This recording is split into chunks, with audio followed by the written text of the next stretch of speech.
documentation, I think, going into the future with this will continue to also be extremely important. Where we almost call it like use case driven documentation. The way I think about model context protocol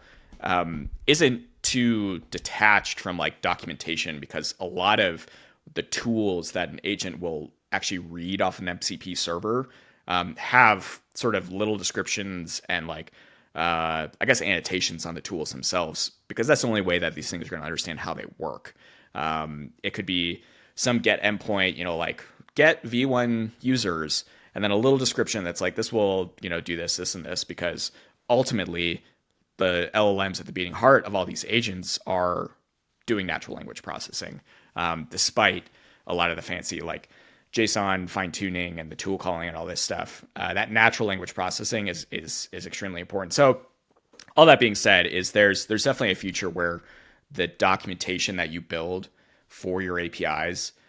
is much more use case driven, and enables agents to kind of go and understand how that document or how the shape of a lot of this works. And this gets a bit more into like the futurology of a bunch of this. Maybe there'll be a protocol going into the future, maybe even part of MCP, where it's like, okay, here's like a docs tool that I could just like feed you a bunch of the docs, or even something that you could like have like well-known docs or something, and it like points to a URL for a bunch of your documentation, all that stuff. That stuff you can start thinking about today, for how you can actually build better experiences in natural language for how you use case or the use case for your APIs inside of documentation.